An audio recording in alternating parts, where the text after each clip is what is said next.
So the other day I watched Jeff Berwick from Dollar Vigilante. I don't know if any of you guys know him.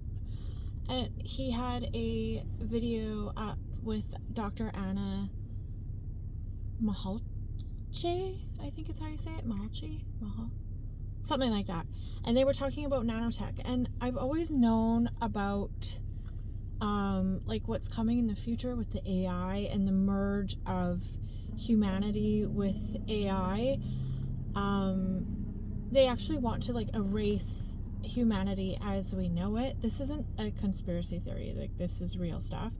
And I always thought though that the way things would go would kind of be different, but what I learned after watching Jeff's video and then taking a deep dive further into this technology is it's not even going to be like through something that you wear or a chip or through Neuralink. I feel like Neuralink is actually a little bit of a psyop, to be honest. And I know that they are using Neuralink, and of course, you know, they're saying, oh, it's, you know, it's good for people that can't communicate because they have like they were born with these issues where like they can't communicate or whatever, like something happened, they got in an accident and whatever. Anyway, of course, like that's how everything starts. They always say it's helping a cause, right? Because you know, who can say no to something good, right? That's like how they do everything. But anyway, I think Neuralink, like I was watching a video with Ray Kurzweil, and if you guys want to learn more about what our future is going to be like and the merge of humanity with AI, you definitely want to watch Ray Kurzweil's videos. I believe he's an engineer at Google. All of his predictions have come true, like since the 90s. The only thing is sometimes he's like a couple years off, but like everything he talks about comes true. And the reason why everything he talks about comes true is he's like one of the main people behind it. He knows exactly like what's happening. So, but he was saying, because the guy that was interviewing him was saying like, oh, well, what if humans don't, like, what if some people don't want to have Neuralink installed in their brain? And he said, oh, well, we have ways of doing it without anyone knowing or something. I can't remember his exact quote. He's like, we have ways it's being done right now or something, or like basically like people won't have a choice, but I can't discuss what companies. I can't disclose which companies. And that's when I really realized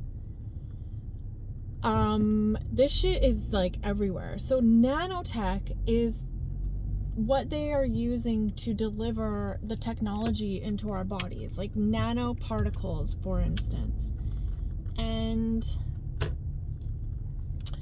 sorry, I'm just in this really big parking lot. This parking lot, it's always like, it's really, did I say really big? I meant really busy parking lot if I said really big.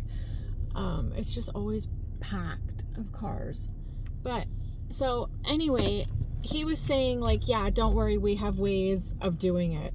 And that means that it's not something that you install.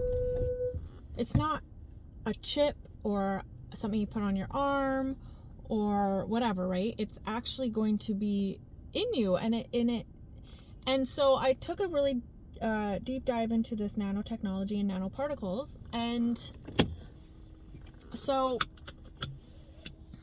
what was it? I literally just had a thought and then it just lost me.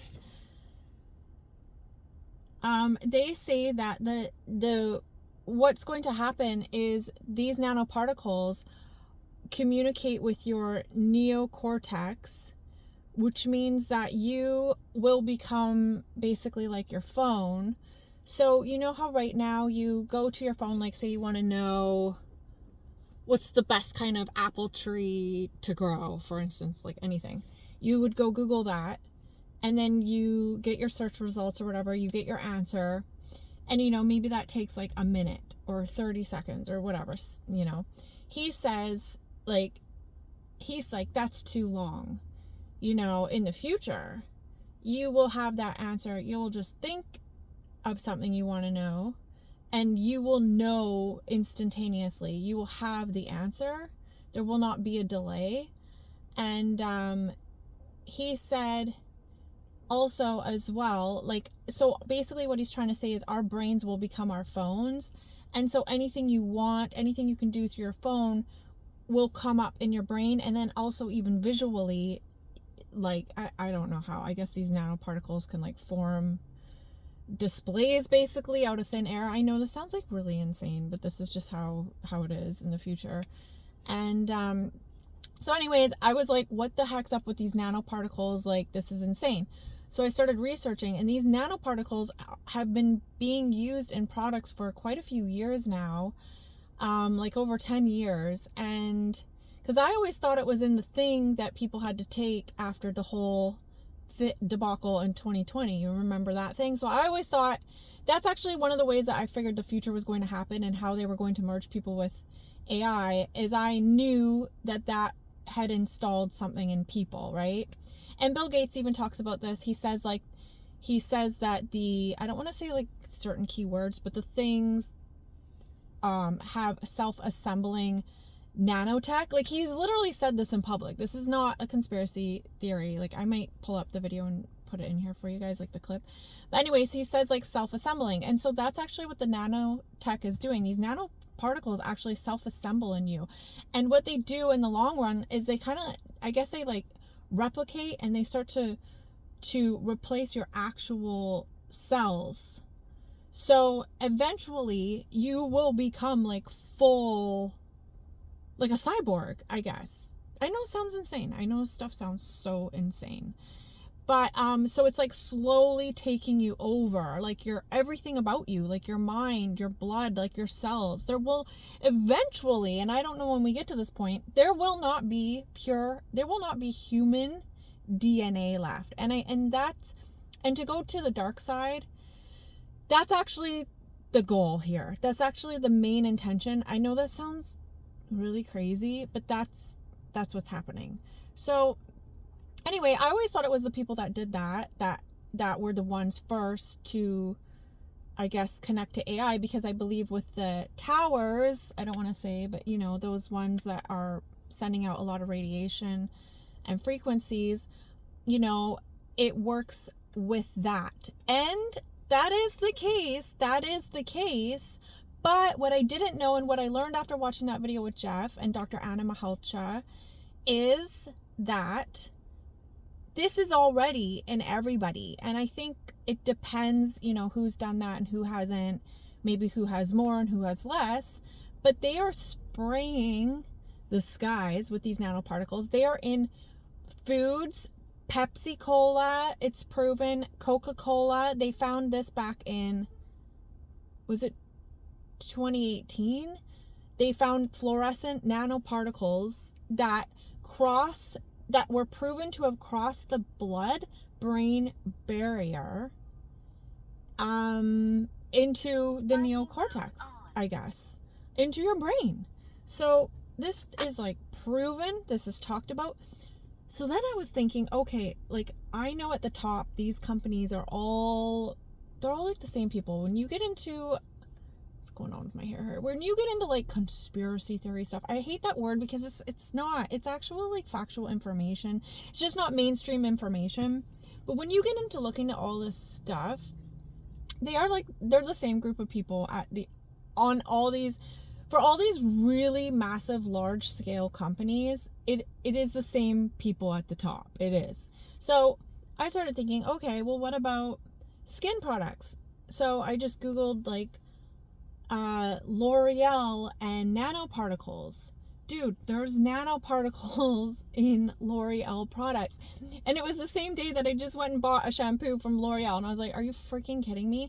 So we have been putting this stuff in our hair, on our faces. I would 100% assume it is in McDonald's, all the large fast food chains. So now I've just been Googling, whenever I think of a product, I Google that and nanoparticles, and so many times I find that company is working with nanoparticles. And it's just like, it's really creepy, you guys. Like, a lot of this stuff is just not, it's very openly out there, but it is not mainstream. But what is really interesting and crazy is, so lately I'm really into the stock market. That's like my thing. I just like love watching videos. I'm like obsessed. So I watch CNBC, and like I'll just go onto the YouTube channel CNBC or whatever, and they talk so much about AI. They will have Sam Altman on there, who is, I believe, with Google, and I think is he the one that developed OpenAI? He talks all about the stuff they're doing, and they'll have so many different various people talking about all the future technology, like the merging with humans, like this and that. Totally normal. But this is the whole thing, is they want, even though this is so openly public information, if you went up to like your neighbor or to somebody at your work or a friend or whatever, or posted this on your Instagram, like 98% of people probably would think you're absolutely insane, right? They would think you're like, you've gone down some crazy rabbit hole, and that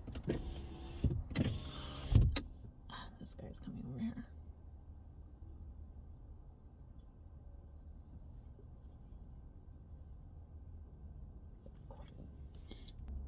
Sorry, I stopped for a minute because I felt like he was like coming up to me or something. I don't know, it was weird. So they would think you're like utterly insane, that this is like so far-fetched, like you're completely crazy. But then at the same time, this stuff's being talked about publicly on television, all over YouTube. You can search these videos all day long, you know. And it's another crazy thing too, is it's not far off. Like Ray Kurzweil was saying, like, we're probably only a few years out from reaching singularity, which means that the AI basically is unstoppable and will learn at such an insane pace, like that humans will not be able to control it any longer, and there's like nothing we can do. So yeah, I don't know. And I just want to say this to put stuff into perspective for you guys. Say you were in the year 1995, and I told you you're going to have this little device the size of your hand. It's going to be a camera. It's going to be a video camera. It's going to be a television. You're going to play games. You're going to interact with your friends. You can do live video phone calls.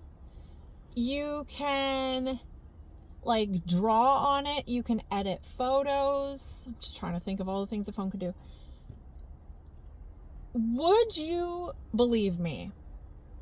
The size of your hand, there's going to be this magical device. It's literally going to do anything. And also this is, you're just going to push a button and it's going to change your face into a cat, or it's going to change your face into like a supermodel's face while you talk to people. It's just going to change your face.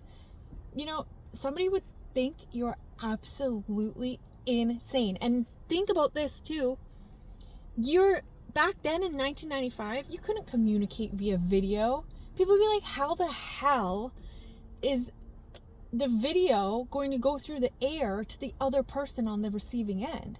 But not only that, the video is going through thin air. It is also able to be posted to the public like I'm doing right now. So just think about technology. If you think something sounds too far-fetched, just remember, not even that long ago, you would have never thought what we have out of smartphones was possible. Ever. You could never even fathom the technology we have today. So it's just really crazy. So these nanoparticles, they're very real, and they are turning us into cyborgs, and that's actually the goal. It is so insane. Okay, I'm just gonna leave this here, but A few days ago, I was researching so much and I was just like, oh my God, like every freaking 5 minutes, I was like telling my partner, I'm like, oh my God, look what I just learned. Oh my God, this, oh my God, that. And really, that's what I should have been making videos or writing it down, what I want to talk about, because I can't remember, because I just researched too much. There's like too much shit in my brain, I feel like. And then I'm like doing other stuff too. So it's just like, it's a lot. But yeah, watch the videos with Ray Kurzweil.